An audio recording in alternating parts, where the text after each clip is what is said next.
Walk বাহানো তাবুক Nipah virus হাইনো হাই ফাইফি ওকা আবনো তুইনো তাবুক NRHM ni bwkhaktwi haste tangno kotoro kokro thunre panda khlai saklaika haste sakham dagikhou শুভ সন্ধ্যা।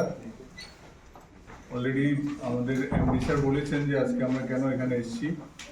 যে আপনারা সবাই জানেন যে রিসেন্টলি পশ্চিমবঙ্গে যেটা হচ্ছে কাটোয়া গ্রাম, কাটোয়া থেকে এই সংক্রমণটা হয়েছে বলে সন্দেহ করা হচ্ছে। সেটা পূর্ব বর্ধমানের একটা এলাকা এবং দুজনেই আমাদের নার্সেস, দুজনে হেলথ কেয়ার ওয়ার্কার এবং এখন ক্রিটিক্যাল স্টেজে আছে বর্তমানে এইমস কল্যাণীতে।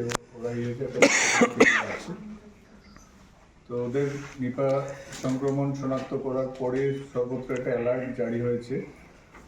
আমরা যেহেতু পশ্চিমবঙ্গের পাশাপাশি রাজ্য এবং আরও জানেন যে বাংলাদেশে কিন্তু নিপার অ্যাটাক প্রত্যেক বছর হয়। এবছরও কিন্তু বাংলাদেশ থেকে 4টে নিপা কেসের যে রিপোর্ট আছে, 4 জনই মারা গেছেন। তো আমাদের যেহেতু পোরাস বর্ডার, সেজন্য আমাদের সতর্কতা জরুরি আছে। তো এই নিপা ভাইরাস কিন্তু খুব একটা নতুন ভাইরাস নয়, কারণ সেটা 1998 সালে প্রথম মালয়েশিয়াতে এই ভাইরাসটা শনাক্তকরণ করা হয়। তার থেকে 2001 সালে প্রথম আউটব্রেক হয় আমাদের পশ্চিমবঙ্গে শিলিগুড়িতে। শিলিগুড়ির পরে 2008 সালে আবার পশ্চিমবঙ্গেই আরেকটা দ্বিতীয় আউটব্রেক হয়। তারপর থেকে কিন্তু পশ্চিমবঙ্গের আউটব্রেক হয়নি, তারপরে শিফট হয়েছে কেরল। আপনারা জানেন 2018-2019-এ কেরলের আউটব্রেক হয়েছে। তো এটা একটা আউটব্রেক প্রুন ভাইরাস, সেজন্য আমাদের সতর্কতা নিশ্চয়ই জরুরি আছে। এই ভাইরাসটা নিয়ে বলতে গেলে, এই ভাইরাসটা কোভিডের থেকে একটু ডিফারেন্ট, কারণ কোভিডের সময় কোভিডের সংক্রমণ শক্তি ছিল বেশি, কিন্তু কোভিডে কিন্তু মৃত্যুর হার তেমন ছিল না। এই ভাইরাসের কিন্তু মৃত্যুর হার ম্যাক্সিমাম 75-90% অব্দি রিপোর্টেড আছে। তো যেটা আমি বাংলাদেশে এবছর বললাম যে 4টে কেস শনাক্ত হয়েছে, 4টিই মারা গেছে। তো এই ধরনের একটা মারাত্মক রোগের জন্য আমাদের নিশ্চয়ই সতর্কতা জরুরি। প্রথমে আসি ভাইরাসটা কি করে ছড়ায়। ভাইরাসটা অ্যাকচুয়ালি ছড়ায় মেইনলি থ্রু কন্ট্যাক্ট, সংস্পর্শে ছড়ায়। এটা কিন্তু শ্বাসের মধ্যে বা বাতাসে ছড়ায় না।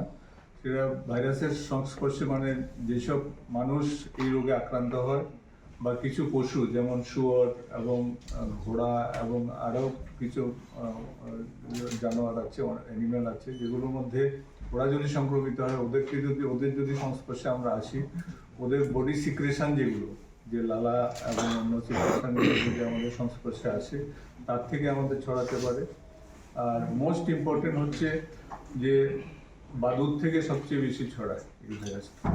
তো যেটাকে আমরা ফ্রুট ব্যাটস বলি। এবং ফ্রুট ব্যাটসগুলো কী করে, আমরা যে আপনারা সবাই জানেন যে এই সিজনটাতে আমরা খেজুরের রস যে ওপেন কালেক্ট করা হয়, সেখানে কিন্তু রাত্রিবেলা বাদুড় বসে এবং বাদুড়ের যে বাদুড়ের ইউরিন থেকে কিন্তু এই এবং বাদুড়ের যে নিঃসরণ, ওরা রস খেতে যখন আসে, ওদের যে থুতু বা লালা যখন পড়ে এসে খেজুরের রসে, সেটা থেকে কিন্তু বেশি ছড়ায়। এবং আমি যেটা বললাম যে ইন্ডিয়াতে এখন অবধি যে 4-5টা আউটব্রেক হয়েছে, সবগুলো কিন্তু আইদার হিউম্যান টু হিউম্যান, আর না হলে খেজুরের রস থেকেই হয়েছে, খেজুর বা তালের রস থেকে।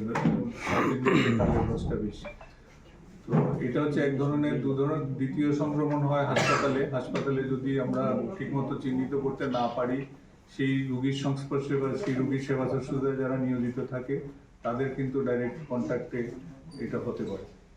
তো এভাবে ছড়ায়। এবং এটা যদি আমাদের ভিতরে ঢুকে, ভাইরাসটা ঢুকে, ইউজুয়ালি 14 দিন ম্যাক্সিমাম টাইম থাকে, ইনকিউবেশন পিরিয়ড বলি। 7 থেকে 14 দিনের মধ্যে সিমটম ডেভেলপ করবে।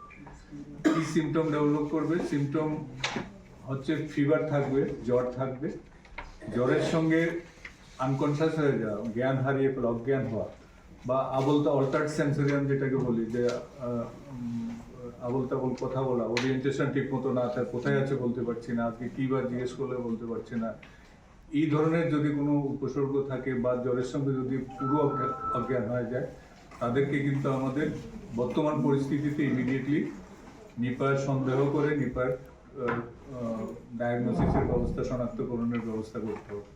এটা এক ধরনের প্রেজেন্টেশন। সেকেন্ড প্রেজেন্টেশন হয় একটা গ্রুপ অফ পিপলের প্রেজেন্টেশন হয়, সর্দি কাশি দিয়ে শুরু হয়।